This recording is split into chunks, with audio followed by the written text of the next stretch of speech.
کہ ان کا نام محمد ہوگا، والد کا نام عبداللہ ہوگا، والدہ کا نام آمنہ ہوگا، اور وہ مدینہ منورہ کے کسی گاؤں میں پیدا ہوں گے، اور پھر 40 سال کی عمر ہوگی تو وہ مکہ مکرمہ آئیں گے، اور یہ امام مہدی رضی اللہ عنہ شریعت محمدی کی تبلیغ کریں گے، جبکہ اس کے مقابلے میں شیعوں کا، رافضیوں کا جو امام ہے، ان کی ولادت جو ہے حق الیقین کے مطابق 255 ہجری میں ان کی ولادت ہوئی ہے۔ اس کے بعد 260 میں امام حسن عسکری رحمہ اللہ شہید ہوئے ہیں۔ تو اس کے بعد یہ حضرت محمد صاحب جو ہیں یہ غار میں چھپے ہیں۔ وہ غار اتنی چھوٹی ہے کہ اس میں کوئی بکری کا بچہ بھی نہیں جا سکتا، چاہے کہ کوئی انسان کا بچہ چلا جائے، اور 1200 سال سے اوپر کا وقت گزر چکا ہے، آج تک وہ باہر نہیں آئے۔ آئیں گے بعد میں، اور جب وہ ظاہر ہوں گے تو بالکل ننگے۔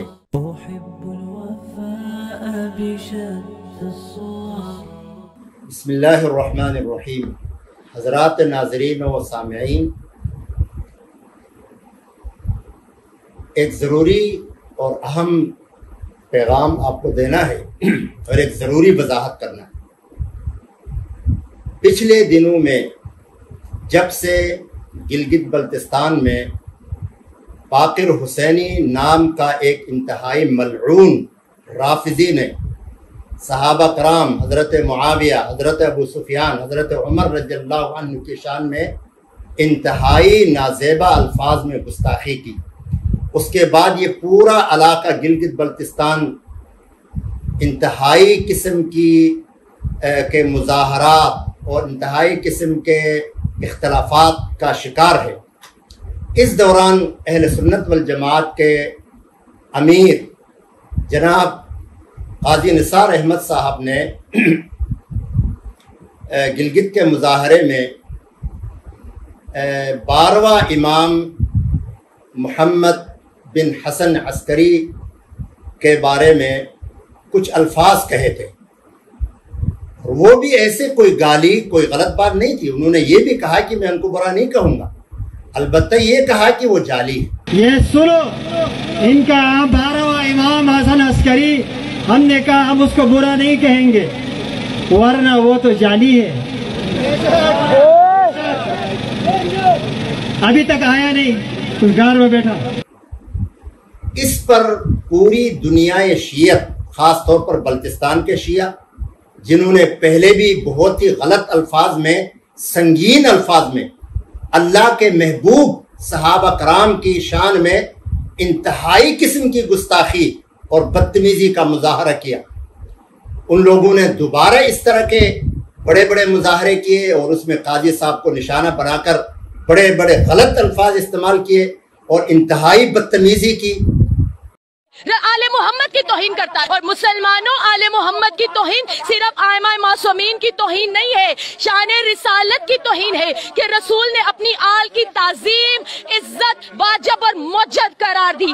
یہ تو چلو کریں گے، یہ دو فریق کے مد مقابل، لیکن کچھ شیعوں کے سپورٹڈ علماء، فنڈڈ علماء، جن کی شکل و صورت تو مولویوں جیسی ہے، کراکلی پہنا ہوا ہے، ایک دجال قسم کا شخص جس کو پتہ نہیں کیا تکلیف تھی، اس بدبخت کو جب صحابہ کرام کے اوپر تبرہ بازی ہو رہی تھی، جب صحابہ کے خلاف بدزبانی ہو رہی تھی، گالی گلوچ ہو رہی تھی، اس وقت یہ کہاں مرا ہوا تھا، یہ بدبخت، یہ مردار، یہ نیم رافضی یا اندر سے رافضی ہے، باہر سے شکل اس اہل سنت کا اپنایا ہوا ہے۔ اس بدبخت نے انتہائی غلط قسم کے الفاظ حضرت قاضی صاحب کے بارے میں استعمال کیے ہیں، اتنے غلیظ اور اتنے گندے ہیں کہ میں وہ الفاظ زبان پر نہیں لا سکتا۔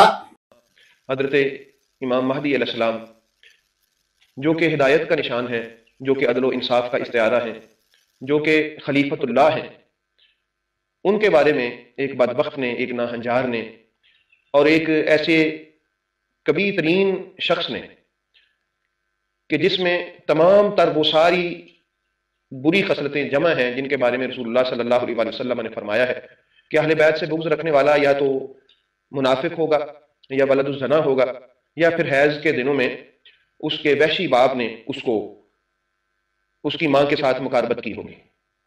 جس کو شریعت کے حلال و حرام کا خیال نہ ہو، ایسے ماں باپ کی وہ اولاد ہوگا. تو اس کے بارے میں یقین سے میں کہہ سکتا ہوں کہ اس میں یہ ساری باتیں پائی جاتی ہیں جو شاید باقی لوگوں میں ایک ایک کر کے پائی جاتی ہیں. لیکن یہ الفاظ اس کی حقیقت کو بیان کر رہے ہیں کہ یہ خبیث النفس اور یہ انتہائی بدبخت آدمی، یہ خود اندر سے کیا ہے اس کا کسی الفاظ سے تعارف کرنے کی ضرورت نہیں ہے، بلکہ جو الفاظ اس نے قاضی صاحب کے بارے میں کہے ہیں، جو کہ ولی ابن ولی ہیں، قاضی ابن قاضی ہیں، عالم ابن عالم ہیں، لاکھوں لوگوں کے رہنما ہیں، ان کے بارے میں ایسے الفاظ کہے ہیں، تو در حقیقت یہ الفاظ اسی کی اپنی تعبیر اور تشریح ہے کہ جس نے قاضی صاحب کے بارے میں یہ الفاظ کہے ہیں اس کی اپنی تشریح یہ ہے کہ وہ خود ایسا ہے. بہرحال اتنے الفاظ کافی ہیں اس کے لیے. اس کے علاوہ بہت سے اور اس طرح کے فنڈڈ علماء یا ناسمجھ علماء یا شیعوں سے محبت اور عقیدت رکھنے والے علماء بھی میں ان کو نہیں کہہ سکتا، جن کو صحابہ پر بھونکنے والوں پر تو غیرت نہیں آتی ہے. صحابہ کے خلاف بکواس جب کی جا رہی تھی اس وقت ان کی ایمانی غیرت نہیں جاگی، اور جب یہاں تو کوئی ایسی بات بھی نہیں ہوئی. قاضی صاحب نے یہ کہا ہے کہ میں برا نہیں کہوں گا لیکن ان کا 12واں امام جو ہے وہ جعلی ہے، صرف یہ الفاظ کہے ہیں. اس پر ان کو غیرت آئی، تیش آ گیا، اور اس کے بارے میں وہ مختلف قسم کے پروگرام کر رہے ہیں، اور قاضی صاحب کے لیے وہ طعن و تشنیع کے الفاظ، وہ غلاظت، وہ گالیاں جو عام آدمی برداشت بھی نہیں کر سکتا. اب ان کی ایمانی غیرت جاگی ہے.